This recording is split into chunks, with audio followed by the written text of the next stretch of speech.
Hello everyone. Welcome to Revealing Darkness. Today, we have a very somber yet important story to share with you. I'd like to start by saying that this video is dedicated to the memory of those who lost their lives in the 2012 Aurora movie theater mass shooting. Our goal here is to shed light on the resilience of the survivors and the support they've received from their community. I recently had the privilege of speaking with a close friend who knew someone directly impacted by this tragic event. Their story is not just about tragedy, it's about the strength of the human spirit, the importance of unity, and the enduring power of hope. In today's video, we'll be sharing their story, which serves as a testament to the indomitable human will. But before we delve into this touching story, if you're new here, make sure to subscribe and hit the notification bell so you won't miss any of our content. For some understanding, this happened in the United States. It was the summer of 2012. My longtime boyfriend and I had recently gotten married. Even though we were dirt-poor college students and lived in a dinky apartment, we were having a blast. That particular summer we gathered with our friends at the local movie theater almost every weekend. There was one just down the street from our apartment that had really cheap movie tickets. A night out that was under $10 was certainly within our budget. Anyway, one Thursday night I received a call from this group of friends inviting us to watch the midnight premiere of the newest Batman movie. I had just finished working a 12-hour shift and was pretty tired. I almost refused the invitation and thought of crashing in my apartment instead. However, I didn't want to miss out on the fun, and it was a movie I'd wanted to see for a while anyway. Certainly it wouldn't do any harm to stay up later than usual and miss a few hours of sleep, right? At 10:30 p.m. we met at the theater. We passed large cardboard cutouts of Catwoman and Batman as we walked inside, greeted by the smell of buttery popcorn and the chatter of excited movie-goers. The ticket booth was to the right of the entrance, and just above that was an electronic list of movies being played. The 12 a.m. showing of The Dark Knight Rises was displayed up there in bright red letters. Being paranoid that the tickets would sell out quickly, one of my friends swung by earlier that day and purchased tickets for all of us. We bypassed the ticket line and went straight to the ticket taker. She smiled at us and kindly directed us to Theater 9, which was on the right side of the lobby. If only I had known what I do now. That among the crowds a killer was lurking. That as I walked across that tacky red and purple carpet towards Theater 9, I could have been walking to my death. I think about it often now, what I would have done had I known. Pulled the fire alarm, called the police, screamed for people to run away, but, of course, I had no way of knowing what was about to happen. Oblivious to the peril I was putting myself in, I pushed open the doors for Theater 9 without giving it a second thought. The hallway in this theater was shaped like a U and you could go either right or left. Theater 9 was the largest screening room in the building, perfect for accommodating the crowds that midnight premieres brought in. The screen was motionless and gray, not even the previews had started yet because there was still a good hour and a half to go until the movie actually started.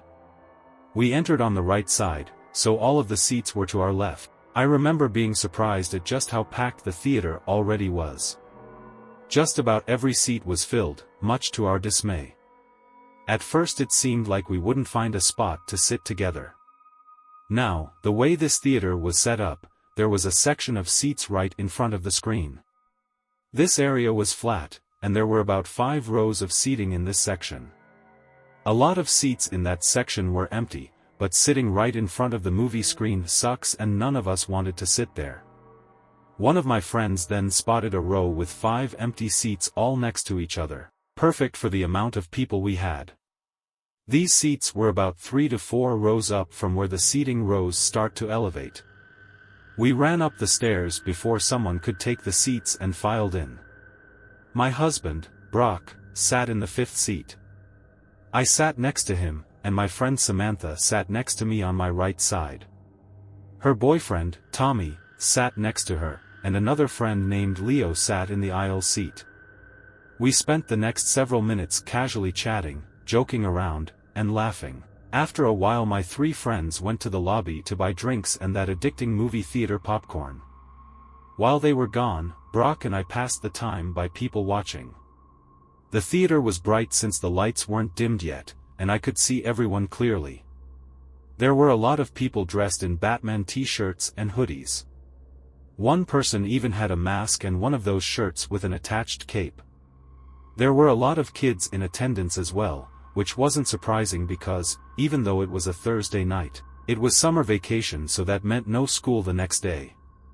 Of all the people I saw, the person I will never forget was the little girl sitting in our same row a few chairs away. She was really cute, blonde with blue eyes, and passed us several times on her way to the lobby, each time coming back with various snacks and popcorn. Overall, people seemed very excited to see the movie, and the room was filled with energy and laughter. After what seemed like an eternity of waiting, the lights started to dim and the previews began. Just like every movie I've seen before, a quick animation flashed across the screen reminding us to get refreshments from the lobby. We were already devouring that popcorn like ravenous animals, to silence our cell phones, and to make sure we know where the emergency exits are. The animation had this ugly CGI cat in a tuxedo that was sitting in a movie theater. I casually glanced at the bright green emergency exit signs that were on the left and right sides of the movie screen. I didn't think much of the reminder, like usual. After that, I only remember one preview for The Man of Steel. The others I'm not sure what they were about. When the movie started, the theater erupted into cheering and clapping. The title of the movie, The Dark Knight Rises, exploded onto the screen. This was followed by the scene where Bane is hijacking a plane. I thought this scene was pretty cool and it caught my interest right away. Only when the movie started to get a little less interesting did I remember just how tired I was. I decided I would close my eyes at the more boring parts to get a little bit of rest. I had been awake for 20 hours at that point, so I was rightfully sleepy. My eyes were closed for most of the duration of Batman and Catwoman's encounter. I don't really remember what was going on in that part of the movie. Perhaps some of you have seen it and know what I'm talking about. Anyway, when I opened my eyes again, Bruce Wayne was on his computer digging up information on Catwoman. This is the last scene I saw. I never got to watch the rest of the movie. All of a sudden, a loud bang erupted from the left side of the theater. I sort of screamed a little because it startled me. A strange smell started to fill the auditorium. It was like the smell of a firework, so I thought it was a cherry bomb or something similar. Had someone thrown fireworks into the crowd as a prank?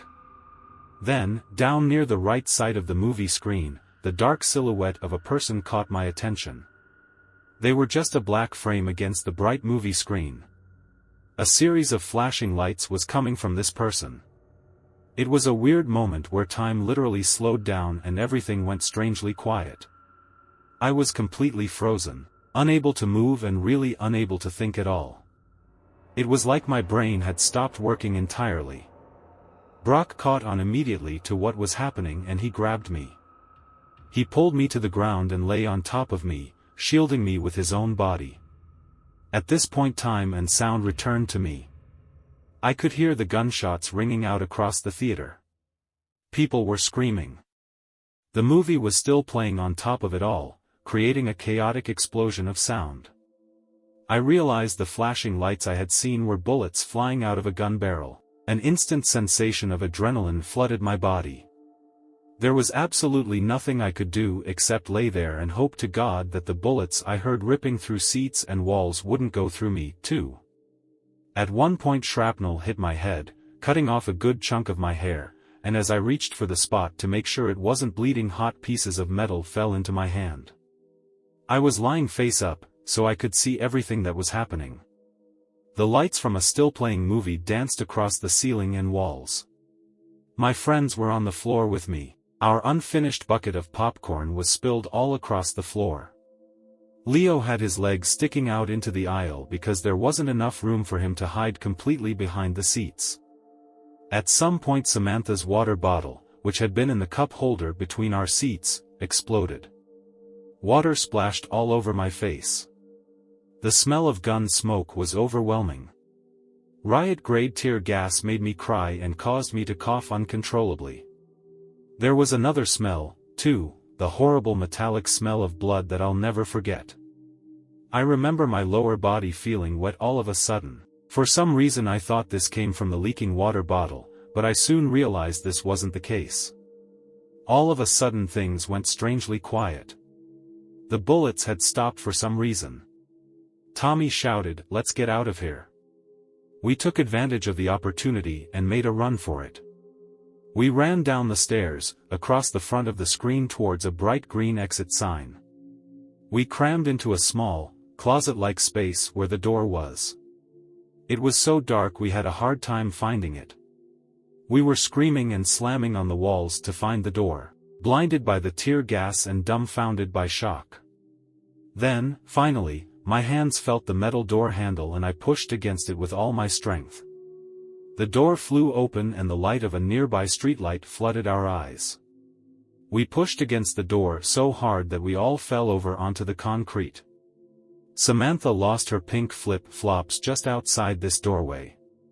As I scrambled to my feet and literally ran for my life, I realized my legs were red, absolutely soaked with blood. It was like I dipped my legs into a bathtub full of it. I checked my body all over and realized I wasn't injured at all. Where had this blood come from? I looked behind me and realized that the blood was my husband's. He had been shot in the leg. A massive, gaping hole had ripped through the lower half of Brock's right leg. His foot was barely hanging on and dangled lifelessly. Leo and a young man I didn't recognize were carrying Brock because, after falling outside the door, he lost all his strength and he couldn't walk. I was completely shocked. I had no idea he had been injured, especially since he was right behind me the whole time and managed to escape the theater all by himself. How he did it on one foot, I'll never know. At this point I screamed. My scream was so loud that it alerted nearby construction workers. At the back of the theater there was a narrow parking lot, followed by a grassy lawn and then the street beyond that. The construction workers were doing road repair on this street, but as soon as they heard my scream and saw us running they stopped working and watched what was going on. I'm not sure why this is such a vivid part of my memory. Anyway, they carried Brock along the back sidewalk all the way to the end, where the corner of the building is. This was quite a distance, several dozen feet. My husband then collapsed from exhaustion and pain, saying he couldn't move anymore. He lay down and a puddle of blood started to form beneath him. I looked back, and realized we had left a trail of blood leading from the door all the way to our current position. I was trembling. I knelt beside Brock and glanced around to see who else was injured. Tommy had been shot in the knee and the hip, and was further away in the parking lot. The teenager who helped my husband was also injured. His dad and mom were with him. His mom was sitting against the wall and looked like she was going to pass out. She was bleeding from several places. That family escaped at the same time we did. I guess they heard the bullet stop and decided to make a run for it, too. We were all lucky, because the shooting was still going on inside. I had to take off my shirt and use it to stop the bleeding. I'll never forget how lifeless and limp his leg felt, and I imagine that's what a dead body must feel like. I got blood all over my hands and arms. The police showed up really, really fast. I'd say we were only outside for a minute or two before the red and blue sirens filled the night and rushed to our location. We were literally a block away from the police station. A female officer stood by us the whole time until paramedics arrived, which took a very long time. Brock was one of the last to be taken to a hospital. He was bleeding out for almost 20 minutes before an ambulance pulled up on the same street with the road work. At this point he had become almost unresponsive and was on the verge of unconsciousness. Several massive guys rushed across the grass with a stretcher, loaded him onto it, and then ran with him back to the waiting ambulance. I wasn't able to go with him because there was another injured person in the ambulance, and it was too crowded. I wandered around to the front of the theater alone, unsure of where my friends had went. My blood-stained shirt and a pool of blood were left behind on the corner of that sidewalk. Walking through the crowds felt like a dream. I couldn't believe what just happened. People were in hysterics and crying. A lot of people such as me were covered in blood. And, like me, I'm pretty sure the blood staining their skin and clothes wasn't their own. A lot of people seemed to notice how lonely and dazed I looked, so they kept me company and even offered me a ride to different hospitals to find Brock, because I hadn't been told what hospital he was taken to. I hung around these people for a while as police swarmed the area and asked us what we saw inside the theater. The whole parking lot was on lockdown, and we weren't going to be allowed to leave anytime soon. It was around 2 a.m., so it was very dark outside still, and I was pretty cold, wearing only an undershirt and shorts. The flashing red and blue lights of what seemed like 100 police cars were blinding. I remember seeing a big police vehicle pull up that said something like, "Crime Scene Investigation Unit," on it. I think that's when it really sank in and hit me. I started to get sick to my stomach and wanted to vomit, but somehow I was able to hold it back. Eventually, police started letting people leave. I jumped into my truck and booked it out of there. I was in such a panic that I didn't even think to go back to my apartment, grab my cell phone, which I had forgotten, and call my parents or someone else to help me. I was angry, upset, scared, and most of all still in a state of shock. Was I really going to lose Brock only a month shy of our first wedding anniversary because of some psychopath with a gun? Thankfully, by the time dawn rolled around I found the hospital he was treated in. This was in the next city over, maybe 45 minutes from the theater if you're going the speed limit. I was so happy to be there, and the hospital staff were all so welcoming and understanding. After making sure I wasn't injured as well, they let me wait in the ICU room that Brock would be placed in when he was done recovering from surgery. I was so glad he was alive. Brock and Tommy both had survived, though many others weren't so lucky. I found out the following day, after some much-needed sleep on a hospital couch, that 12 people were killed in this shooting and over 70 were injured. I remember they first thought 15 people were killed, but the real number was 12. The little blonde girl sitting in my row did not survive. She died in the theater no more than a few feet from us. She had been shot multiple times. A heartbroken police officer, who cried during his court testimony, tried unsuccessfully to save her by carrying her out of the theater and having her sent to a hospital. Tommy was rushed to a different hospital in the back of a police car. He underwent surgery and made a full recovery. The bullet missed his hip bone and narrowly missed his urinary tract and bladder. According to the surgeons, my husband lost almost half his blood. Brock made it to the hospital just in time, any later and he would have died. He underwent several blood transfusions and was in the hospital for 21 days. The wound to his leg was severe enough that they had to amputate it after trying unsuccessfully to save it. It's been so long since the shooting happened that my husband, friends, and I have been able to recover from it somewhat. The event was pretty horrifying and has left us scarred for sure. I wouldn't consider that part of the story to be creepy, though. No, the creepy part is the shooter himself. I later learned much about him from the murder trial that would follow in the coming years. Though my encounter with this man was very brief, he has affected my life greatly. Just to know that people like this exist, is disturbing. He is certainly one twisted individual that I never want to see again. I learned everything from watching the televised trial that took place in early 2015. This guy was going to school for neuroscience or something in California. I guess he was a pretty smart guy.